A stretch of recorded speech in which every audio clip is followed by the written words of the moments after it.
everybody. Welcome to a Mike Talk on a Monday morning. Happy New Week to you. Hope you guys are well. Text prayer to that number on the screen. I'm praying for you. This is Song and Sword. We proclaim Jesus with the song of grace and a sword of truth, and you're a part of that. This daily jaunt into the Word and a weekly sermon. If you missed the sermon yesterday, by the way, go back and check it out. I think you'll really enjoy it. It's a very practical lesson on how to get good advice in your life. And I usually, only when the Bible does it, do I just try to give you these ways to get good advice, but it's just right there in the story. So hope you guys are better than Rehoboam and Jeroboam. I'll just tease you with that. Stay on this YouTube channel and you'll get that sermon, and hopefully it'll bless you. Hope you guys are looking forward to this week. Easter is, as I said yesterday, at our location at church, local location. We are about 5 weeks away from Easter, and that means that we're inviting people. And I want to encourage you, if you're online church only, you live in Florida, you live in Arizona, wherever you live, that you would forward this link on Easter Sunday so that everybody you know can hear this Easter message. We've got a goal of 1,000 views online. That's about double what we normally do. So I encourage you guys to be evangelistic. Easter is the time of the year where people want to hear about God. Well, we continue on our journey. Are you reading with us? This week is 1 Kings, and so many of you are just telling me, man, it's so awesome that we've had this challenge and we're reading through the Bible. Some of you have read more of the Bible than you've ever read in your entire life, and that's a good thing. 1 Kings chapter 3, verse 6. Solomon follows David on the throne, and the Lord appears to him at verse 5. At Gibeon, the Lord appeared to Solomon in a dream at night, and God said, "Ask, what should I give you?"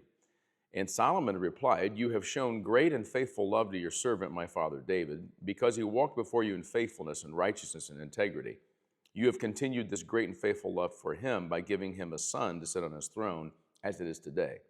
Lord my God, you have now made your servant king in my father David's place, yet I am just a youth with no experience in leadership. Your servant is among your people you have chosen, a people too many to be numbered or counted. So give your servant a receptive heart to judge your people and to discern between good and evil, for who is able to judge this great people of yours?" Now it pleased the Lord that Solomon had requested this. So here it is. This once in a lifetime, maybe once in millions of people's lifetimes, where the Lord gives an option like this. He says to Solomon, "You ask whatever you want and I'll give it." Now I know Jesus commanded us to ask and you shall receive, seek and you will find, knock and the door will be open. But this is an appearance of God where he's coming to his king and he's saying, "What do you want?" Solomon could have asked for money. He could have asked for riches. In fact, the Lord notes that he didn't ask for that. He could have asked for success. He could have asked for defeat of his enemies. All of those things would have been very natural. And the Lord asked him what he wanted. But Solomon does this incredible thing. He says, "I want to be wise. I want to have a receptive heart," translation here. "I want to have wisdom to discern good and evil and to judge the people that you're giving me." And there are two reasons he asked for wisdom. I think this is important for us on this. Why do you seek wisdom? This is really close to yesterday's sermon, actually.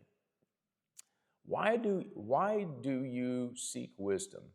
Well, there's two things. You're humble enough to know you don't know it all. Solomon, he says here, "I am but a youth with no experience in leadership." Asking God for wisdom, asking God to help you make decisions is a very sure sign that you're humble because you're inexperienced, that you don't know. The humility that says, "I don't know everything." And unfortunately, many of us get trapped into this idea that we know it all, that we know enough, that we know more than most. It's a humble state to say, "Man, I want God's wisdom because I'm not smart enough on my own. I need more knowledge from God, and he's the one that knows." So I'm humbling myself to admit that I don't know everything. Number two, I'm humbling myself to know that this task is bigger than me, that I'm not strong enough. I'm humbling myself to say, "God, this is a huge thing."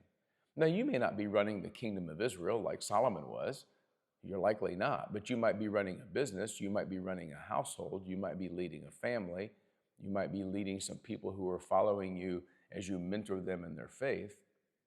And whatever the task is that you're accomplishing or tackling for God, the truth is there comes a point where it's the end of my strength.